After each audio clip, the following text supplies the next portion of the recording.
Rich Shay here. Today we're going to be unboxing Tasty Minstrel Games' Deluxified version of Gentes. I'll call it that. It's originally published by Spielworxx in English and German. Tasty Minstrel got the rights to do an English version. One of the crazy things is there's an organizer. I guess it was a stretch goal. We have to build a bunch of trays. I've been told follow the directions carefully. It's a pretty thick green foam core. It's a company in England that does this. The thing comes in a separate box. You saw that. And then the Deluxified stuff is Deluxified. And then inside the box, which came in a box, there's the wrapping and the deluxe cover. Let me get the plastic off here without wrecking anything or cutting myself. And then it has a special sleeve. The extra special sleeve on it, which comes off. It's quite pretty. Here we go. Tilt it up. Bring it in.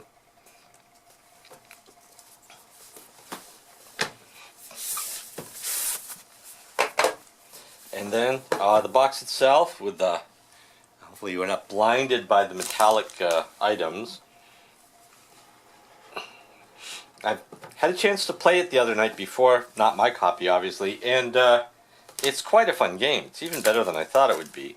So, oops, I guess there was a mistake. The cards with Freeze and Villa in the deck. The correct Freeze has 2 icons, not 4. Villa rewards player with 6 victory points, not 8. Place a lock token, however. So, I guess corrected before it came out. Here's the directions. I haven't had a chance to actually read them end to end. Like everything else, the light tan background, black with dark brown covers, lots of pictures and markers. The example is a 3-player game, which is probably what you'll end up playing most of the time, although I think there's actually, well, maybe there's a... So the gameplay overview, there's 3 ages. Each age has 2 rounds.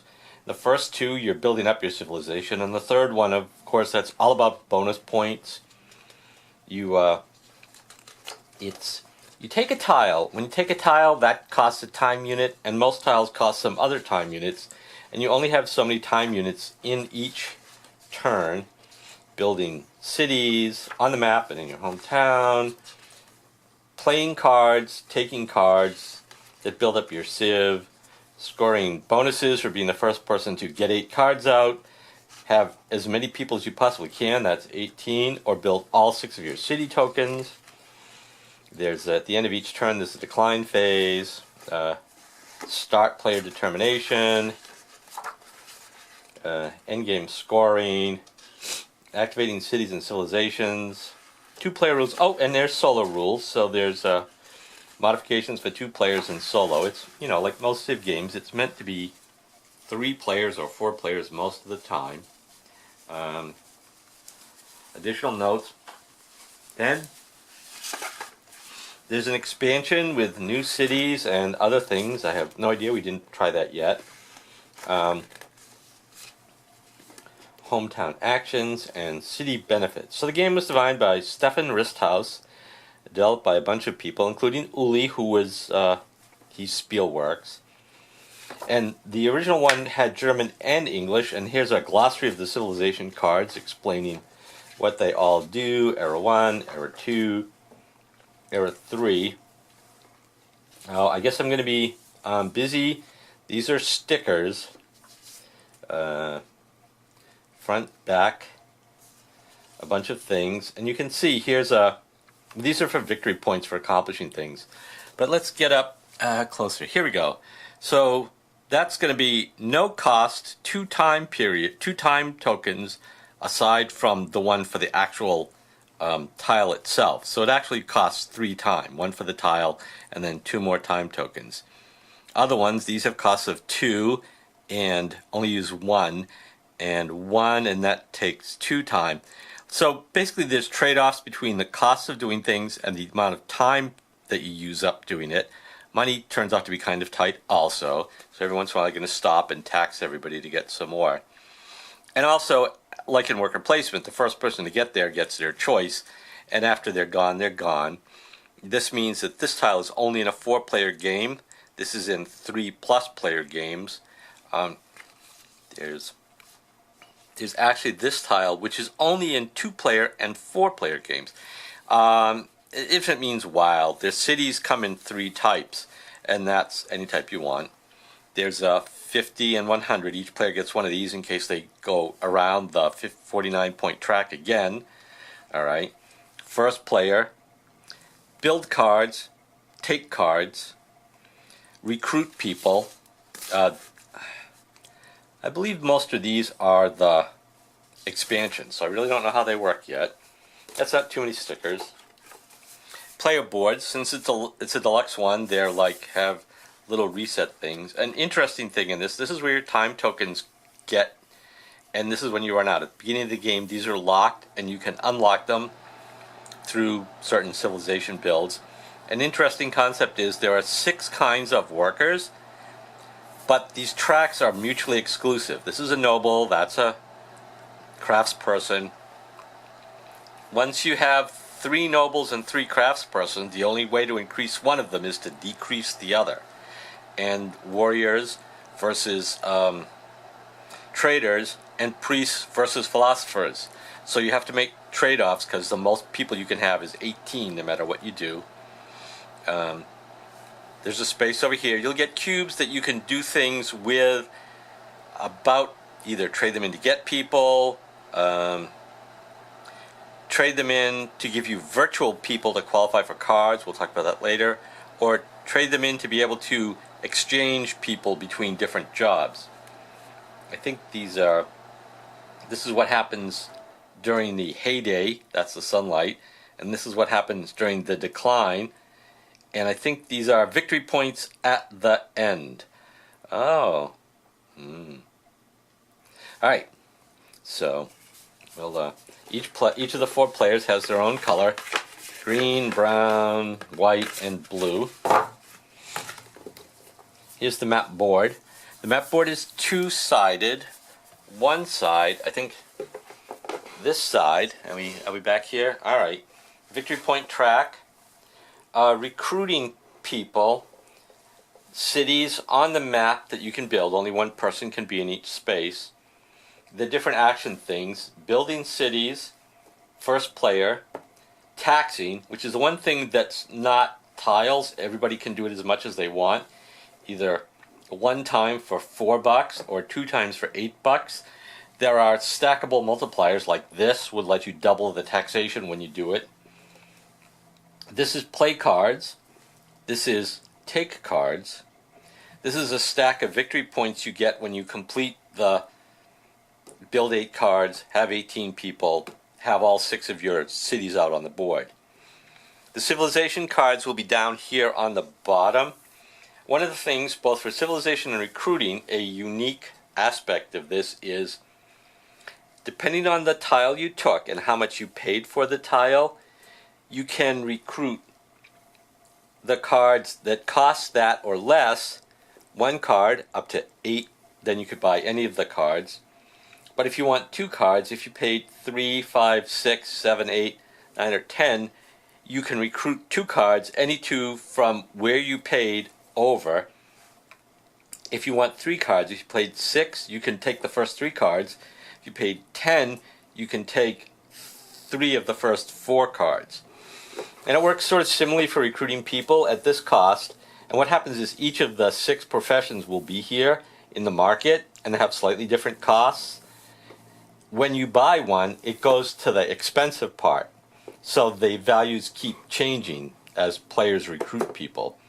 And for cheap, you can recruit anyone you want. For more money, you can recruit 2 people of the value, the highest value, or anything to the left of it. On the other side of the map board, and that's a discard pile for cards, on the other side of the board is the 1 and 2-player version of the game, which, as you can see, has many fewer cities here. This is also a place where you can build cities.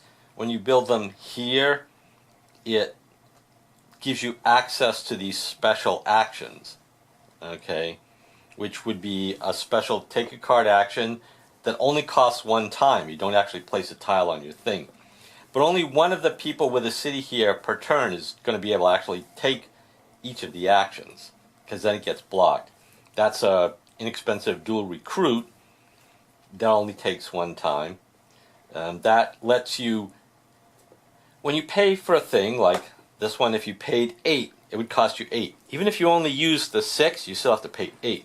This gives you the ability to actually pay the number of your choice and when you take the action, instead of having to pay the full cost. Anyway, so those are the game boards, 2 sides. That's a change from the original edition.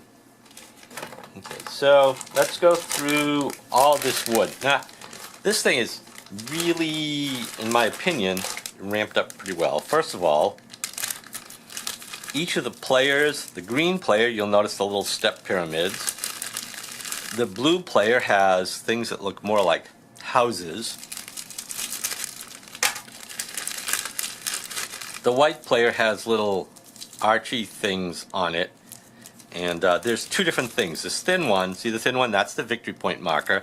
And the thick ones are the 6 buildings. These are the tiles that'll be the plus 50, plus 100. And the player who's black has just very ordinary looking boring houses. The tiles for the different action things, these gray ones are the bonuses. The purple, blue, yellow, pink, and blue are all going to get things from the stickers. These cubes are used to either fill in your spaces here, or if you use the special actions here, you mark them with these. So they're just sort of showed that you have something available or something used. Here's the first player marker and the turn marker. Let's put that up close with the thing on it. A lot of things, all the rest of the stuff I'm going to show you has been screen printed. Oops, let's get that out. These are the individual kinds of workers. You can see they're screen printed to be like the pictures. I should probably take them out of here so you can get a better view. Here we go, philosophers. 1 for each player. But notice there's 1 giant one. So the giant one is put on the recruiting table to show what the cost is, and the little ones are the ones for the individual players.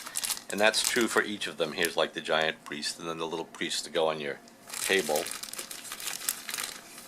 And that's true for all 5 kinds. Those are soldiers. And leaders. And traders. I'm going to put these back in here for now.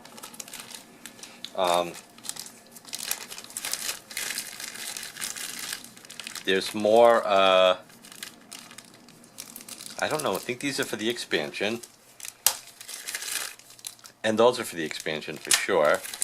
And then there are more of the tiles to be marked. The Deluxified version has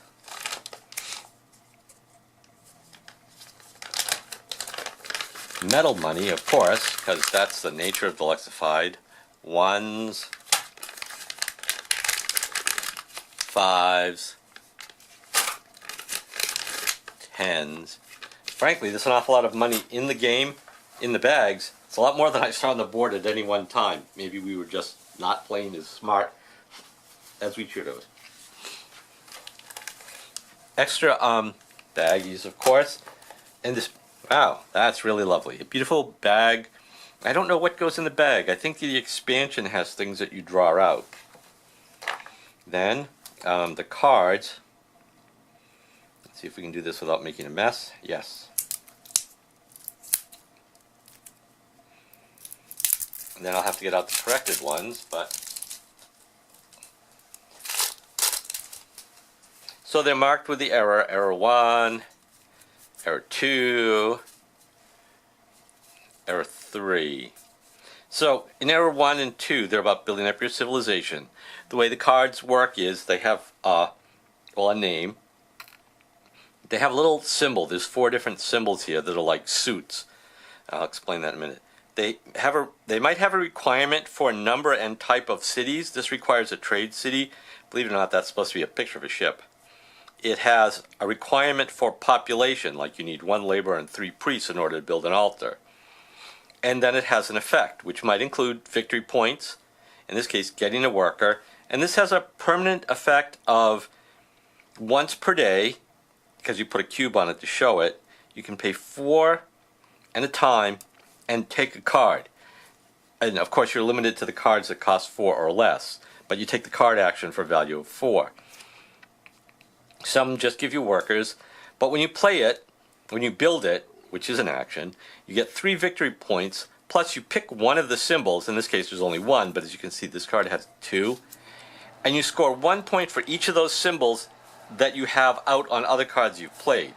So you want to get cards you can qualify to build, cards that give you effects you want, and bonus points by matching up the symbols. So it makes all the decisions kind of tough. So the level 1 ones are not too difficult to build. You start the game with a population of 4 of your choice, so you can and some cards in your hand, so you can match that up. Level 2, they start to get a little more expensive, but they're also about the same amount of power, but more victory points. And 8, and this would be a power that you get each sundown.